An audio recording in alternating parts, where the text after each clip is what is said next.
Back to my YouTube channel. This is me Hafsa Hashmi. I hope you all are doing well. So let's start our new video. पहले वाली video में बताया था decentralise system कौन से हैं, ऐसे कौन से सिस्टम है जिस पे आप वर्क कर सकते हैं इजीली। आज की वीडियो में मैं आपको बताऊंगी सेंट्रलाइज सिस्टम्स के बारे में। कौन से ऐसे सिस्टम है जिस पे आप वर्क कर सकते हैं लेकिन इतनी इनकम नहीं अर्न कर सकते जितनी आप डिसेंट्रलाइज सिस्टम में अर्न कर सकते हैं। जो सेंट्रलाइज में करना चाह रहे हैं या कर रहे हैं वर्क, उनमें क्या टेक्निक्स हैं, क्या स्ट्रेटजीज हैं, क्या स्किल्स हैं, अगर वो ये लोग उसको अप्लाई करेंगे तो मे बी वो अच्छी अर्निंग अर्न कर सके। So let's start our video. Centralize system होता क्या है, मैंने आपको पहले भी बेसिकली बताया था। बेसिकली ये सिस्टम होता ही अरेंज सिस्टम है जिसमें अरेंजमेंट्स सेटल की हों, ठीक है। अरेंजमेंट्स ही मतलब कंपनी करे हर चीज़, रूल रेगुलेशन, ठीक है, डिसीजन मेकिंग कंपनी की तरफ से हो, उसको कहते हैं सेंट्रलाइज सिस्टम, ठीक है। जिसमें तरतीब हो, जो बिला तरतीब हो उसको सेंट्रलाइज सिस्टम कहते हैं, ठीक है। और ये सेंट्रलाइज सिस्टम ये इसमें ये क्या है, we start with centralize system because they are most initiative and easy to understand and define, ठीक है।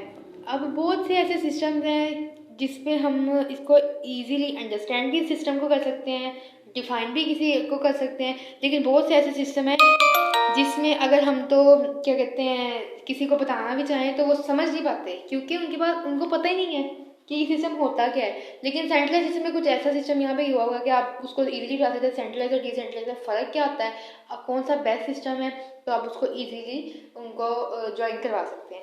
फिर आगे कहता है कि centralised system are the system that use client server, ठीक है, आर्किटेक्चर हु वेयर वन और more client nodes and directly connected to central server.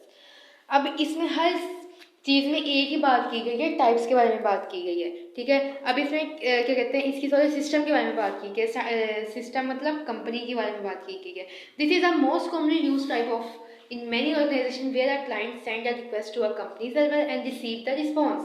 अब मैंने आपको पहले भी कंपनी का बताया कि कंपनी पे ही डिपेंड करती है कि मतलब कि फॉर एग्जांपल एक क्लाइंट है, उसने अपना जो रिक्वेस्ट है वो एक कंपनी को भेजी है, कंपनी सर्वर को भेजी है, ठीक है। अब वो कंपनी का जो सर्वर वहाँ बैठा होगा वो उसको रिसीव करेगा और फ़ौरन, ठीक है, इमिडिएटली वो रिप्लाई करेगा कि हमें एम्प्लॉय की ज़रूरत है कि नहीं है। इसको कहते हैं सेंट्रलाइज सिस्टम, ठीक है। अब आगे हमने डायग्राम भी आपको शो करवाई हुई है, ग्राफ भी मतलब मैंने शो करके मैं डायग्राम बताई हुई कि अब मैंने उस दिन भी आई थिंक मैंने आपको पिछली वीडियो में भी बताया था कि जो बार्स हैं, जो लाइंस हैं, आप देखें एक सेंटर ऑफ सर्कल से कनेक्ट हैं, सेंटर ऑफ सर्कल से कनेक्ट है। यहाँ पे सेंटर ऑफ सर्कल जो वो इधर जो सेंटर ऑफ सर्कल है ये हमें कंपनी शो करवा रहा है, तो ये कंपनी है। और जो इसके इर्द गिर्द जो लाइंस हैं, जो सर्कल्स बने हुए हैं, वो इसके स्पॉन्सर्स हैं, मतलब वो इसके एम्प्लॉयज़ हैं, ठीक है, जो इसके साथ कनेक्ट होकर वर्क कर रहे हैं, ठीक है। अब डॉट इसमें क्या है, सर्वर मास्टर, ठीक है, कंप्यूटर स्लेव। अब देखें अब इन्होंने आपको इजीली डिफाइन कर देता है, जो बड़ा जो सर्कल है वो सर्वर है, मतलब कंपनी है। आप कंपनी को अपना रिक्वेस्ट भेजते हैं, एक्सेप्ट करती है, तो ये आप इसमें ये लाइन जो लाइन गोल मतलब सर्कल बना हुआ ये है, अगर कंपनी एक्सेप्ट करती है तो आप इसके साथ कनेक्ट हो जाते हैं। तो उन्होंने आपको इस तरह ही शो कर बताया हुआ है, ठीक है। वो कहते हैं कि करेक्टर क्या है सेंट्रलाइज सिस्टम के, run a single computer system and do not interact with an other computer system. सारी बात है, आपने एक सिंगल कंप्यूटर सिस्टम लेना है और किसी को ये नहीं करना कि आपने यहाँ पे आईडी लॉगिन की है, दूसरे कंप्यूटर में भी कर लेंगे, तीसरे पीसी में कर लेंगे, नो। ये सिर्फ एक ही सिंगल सिस्टम पर डिपेंड होगा। A modern general purpose computer system consist of 1 to a few processors and a number of devices controls that are connected through a common bus that provide access to shared memory। अब इसमें क्या बताया गया है कि जो computer का system है ना वो फ्यू प्रोसेसर पर कंसिस्ट करता है, ठीक है, जिसमें नंबर ऑफ डिवाइस क्या कंट्रोल कर रहा है, ठीक है, किसके साथ कनेक्ट है ये, और शेयर मेमोरी ये कंप्यूटर के बारे में बता रहा है, ठीक है। आगे the processor have local catch memories that store local copies of part the memory to speed up access to data। अब इसमें करेक्टर्स आप that centralize system can have multiple processor fine grained, ठीक है। Parallelism is are characteristics that may be present in some centralize systems to improve performance, ठीक है। तो अब database system भी इससे कनेक्ट होता है। अब इसमें आ जाती हैं एग्जांपल्स। मैंने आपको करेक्टर सारे इसलिए बताया कि उसमें आपको कंप्यूटर के मतलब बताया जा रहा है, ठीक है, पीसी के मतलब। हमारा अभी पीसी, हम अभी तो हम सिस्टम सीख रहे हैं, उसका बेसिक सीख रहे हैं कि ये बेसिक सिस्टम होता क्या है, काम क्या करता है, कैसे काम करता है, हम किस तरह इस पर वर्क कर सकते हैं, कौन सी ऐसी स्ट्रेटजीज हैं, कौन सी ऐसी स्किल्स हैं, अगर हम इसका फॉलो करेंगे तो हम इस सिस्टम पर ईजिली वर्क करके अर्निंग कर सकते हैं मैक्सिमम, नहीं तो आप मिनिमम तो स्टार्ट कर सकते हैं। पहले इसकी एग्जांपल है विकीपीडिया। विकीपीडिया पे ये भी एक सिस्टम है, सर्वर है। Consider a massive server to which we send our request and server response with the article that we requested. Suppose we enter the search term junk food in the Wikipedia search bar, ठीक है। अब हमने क्या कहा यहाँ पे example Wikipedia की उन्होंने दी है। कहते हैं कि आप सपोज करें, लेट्स सपोज कि आपने क्या कहते हैं सर्चिंग ऑप्शन में जंक फूड को, विकीपीडिया जब आप खोलेंगे वहाँ पे एक सर्च का ऑप्शन आएगा, वहाँ पे आप जंक फूड लिखेंगे उस सर्च बार में, ठीक है। फिर अगर this search terms in send our request to Wikipedia and most located in Virginia USA which then responds back with article based on relevance. In this situation, we are the client, Wikipedia server are central server. अब इसमें उन्होंने easily बताया कि आप Wikipedia पर search bar में जाके search करते कि जंक फूड का हमें आर्टिकल चाहिए, हमने वो पब्लिश करना है या आपको अपने स्टडी के मतलब चाहिए, वट एवर यू वांट। अगर आपको जो भी चाहिए स्टडी के मतलब चाहिए, आपने अपना आर्टिकल असाइनमेंट के तौर पर लिखना है, ठीक है, तो किसी भी चीज़ के लिखना है तो आप विकीपीडिया पर लिखते हैं, तो आगे वो विकीपीडिया का जो सर्वर है वो आगे रिक्वेस्ट भेजता है। किसको भेजता है? यूएसए को भेजता है, वर्जीनिया को भेजता है, ठीक है। अब क्या भेजता है, जब वो भेज देता है वो फ़ौरन रिस्पॉन्स बैक करते हैं, वो आर्टिकल देते हैं। जब वो आर्टिकल आता है फिर कहते हैं कि in this situation we are the client node, हम क्लाइंट होते हैं, वो हमें सर्वर के तौर पर डील कर रहे होते हैं। कौन? विकीपीडिया, ठीक है। करेक्टर क्या है? Character of centralize system, presence of global clock, one single central unit, depend failure of components, ठीक है। अब components of centralize system, node means computer, mobile etcetera etcetera, ठीक है। Server communication link means cable, wifi, mobile data, ठीक है, etcetera.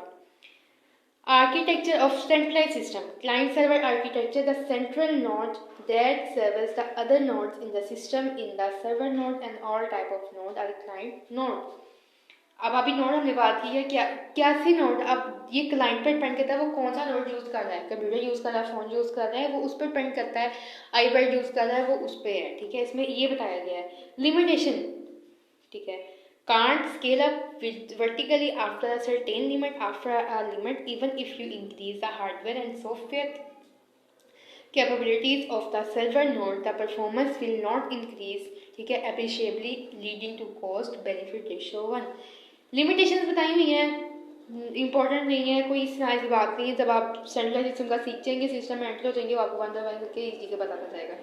Advantage of centralize system, हर चीज़ के advantage भी होते हैं, डिसएडवांटेज भी होते हैं। अब किसी चीज़ को आप ज़्यादा यूज़ करेंगे तो डिसएडवांटेज भी होंगे, लेकिन अभी फिलहाल हम पढ़ रहे हैं एडवांटेज। एडवांटेज क्या होते हैं? Easy to physical secure, it is easy to secure and server the server and client node by virtue of their location, ठीक है। अब ये सिक्योर है, ये जो सेंट्रलाइज सिस्टम मतलब ये सारे सिक्योर होते हैं, कोई भी इसे इनसिक्योर आपको कोई भी मतलब फील नहीं कर पाता है। आप कहते हैं कि हमारी यहाँ पे जो जीमेल है हम पासवर्ड देते हैं या कोई कंपनी हमसे रिक्वायरमेंट्स लेती है तो वो कहीं डाटा हमारा लीक तो नहीं करेगी, नहीं, उनके पास इतना होता है कि वो अपना जो सिक्योर ये डाटा है वो सिक्योर कर सके, तो इसलिए ये चीज़ें सिक्योर है। Smooth and elegant personal experience, a client has a dedicated system which use, for example, a personal computer company has a similar system which can be modified to suit customers needs. Her cheese customer के जो customer need ये depend करता है हर चीज़, ठीक है। तो अब क्या है, मेमोरीज है, सीपीयूज है, कोर्स है, एडवांटेज इसके बहुत सारे हैं, ठीक है। अगर आप पढ़ते जाएंगे ना तो हर चीज़ के बहुत सारे एडवांटेज होते हैं, ठीक है। अगर हम आपको एक एक बताने बैठ गई तो आप क्या कहते हैं, इसके ख्याल में ना एडवांटेज और डिसएडवांटेज की वीडियो मैं प्रॉपर आने वाली दिनों में बनाऊंगी, ताकि आपको एडवांटेज और डिसएडवांटेज का पता हो कि ये होते हैं, ठीक है। काफ़ी लंबी वीडियो, बहुत लंबी हो जाएगी, इसलिए मैं आपको कुछ ऐसे बतानी थी। एप्लीकेशन कौन सी होती है वो नोट करें।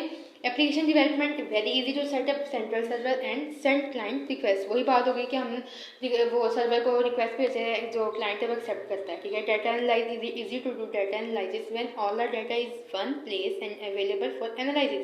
पर्सनल कंप्यूटिंग, ठीक है। पर्सनल कंप्यूटिंग का मतलब होता है कि आपके अपने पर्सनल कंप्यूटर यूज़ कर रहे हैं, अपने यूज़ में लेके आ रहे हैं, ठीक है। यूज़ केसेस ये आपको आने वाली वीडियोस में मैं इंशाल्लाह ही बताऊंगी। अगर आपको मेरी वीडियो अच्छी लगी हो, कोई आपको क्वेश्चन हो, तो आप कमेंट में कर सकते हैं। तो तब तक के लिए इतना ही। मेरी क्या कहते हैं, मेरी वीडियो को लाइक करें, शेयर करें, सब्सक्राइब करें। Thank you so much for watching. अल्लाह हाफिज़।